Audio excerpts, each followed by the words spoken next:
Hello friends, and welcome again to another edition of Bronco Sports Weekly. I'm Sean Fagan. It was kind of a quiet weekend for Bronco athletics over the Thanksgiving holiday, but we did have a couple of teams in competition. Here's a look at what they did. Women's basketball made its way to the Northern Arizona Thanksgiving Tournament Finals, defeating the hosting Lumberjacks on the road to start the proceedings before falling in the championship game. The Broncos defeated Northern Arizona 78-67 in the tournament opener behind Corey Buchanan's career day as the junior pumped in 24 points and grabbed 10 rebounds for her third career double-double. Arielle Anderson scored 12 points, Miracle Woods also had 12, and Jessica Jessing notched 10 points in the victory. The Broncos went on to play Tulane in the championship game, with Woods adding 11 points and A.J. Johnson scoring 10 in the losing effort. Well, volleyball wrapped up its season on Friday, hosting the 13th-ranked Dayton Flyers at University Arena and falling 3-1 despite a spirited effort.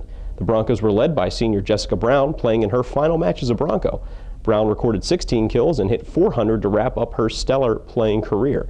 Tara Norris recorded a double-double of 45 assists and 10 digs, and junior Allie Gosen just missed one of her own. She had 14 kills and 9 digs. Lena Oliver paced the defensive effort for the Broncos with 21 digs, and 3 other players broke double digits in that category as well.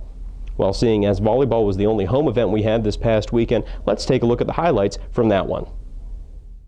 Bronco volleyball having their 2012 season finale, taking on the number 13 ranked Dayton Flyers at University Arena, and something that's been a Thanksgiving tradition, the Broncos always playing the Friday after Turkey Day. Jessica Brown playing in her final home match as a Bronco, throwing it down from that side. She had 16 kills on the day. That was a team high. Stephanie Yancey would notch a kill of her own, but the Broncos would fall by 3 points in the first set. They would come back firing in the second. There's Brown on that slide right play. She's recorded 1,532 career kills, and that was another there. Allie Gosen going to go down the left line. The Broncos would take the second set by a score of 25-21. Tara Norris with the tip kill. Great set there from Lena Oliver. Into the third set now. The Broncos trying to take the 2-1 lead after the break. Carly Berlin goes off the block to get the kill.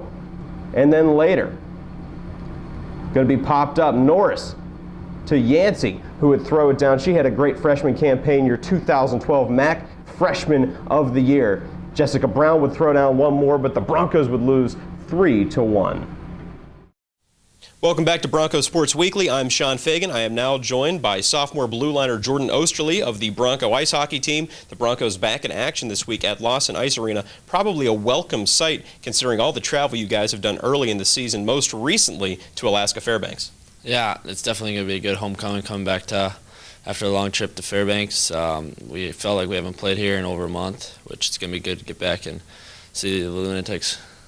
I think the biggest thing is how nice was that week off last week, considering it probably took you guys a couple days to get readjusted to the time. Yeah, last week's having the weekend off, I kind of got to catch up, got to go home for the weekend, really got to get back in the time zone over here in Michigan. Got a lot of sleep because when you're up in Alaska, the time zone really gets you. All right, well, you have Northern Michigan coming up this weekend, and you have been one of the steadiest performers on the blue line for the Broncos this year. You lead the defensemen in plus-minus, and you've really taken on more of a role, haven't you? Yeah, I definitely feel like I've taken on more of a offensive and defensive role. I feel like the coaches put much more pressure and confidence in me, which makes me feel like I play better, because knowing that they have confidence in me, that I feel like overall, me and my D partner Brownie have been doing a well job in the D zone. Now there's that cliche about defensemen that with most of them, if you don't hear their name on the radio broadcast, that must mean they're doing the right thing. But you're a guy that'll go down and kill penalties, block shots. That's something that really comes up in the film session, though, the next week. Yeah, that's definitely something we go over and we really emphasize on in the penalty kill, blocking shots, and our coach highly rewards players who like to block shots.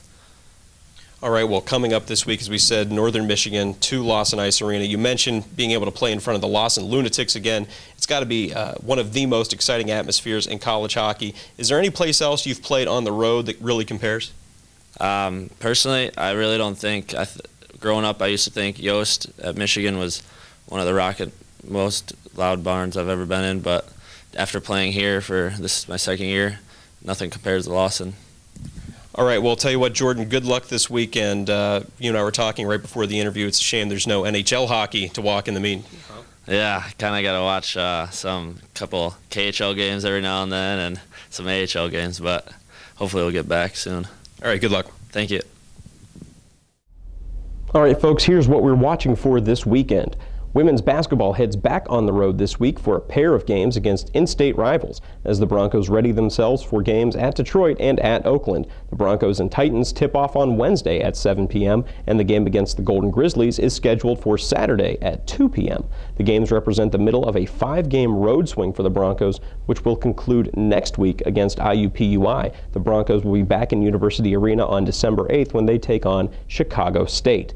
Bronco men's basketball will also be back on the court, this one after an 11-day layoff when they face off against High Point and Oakland in a pair of home games this week.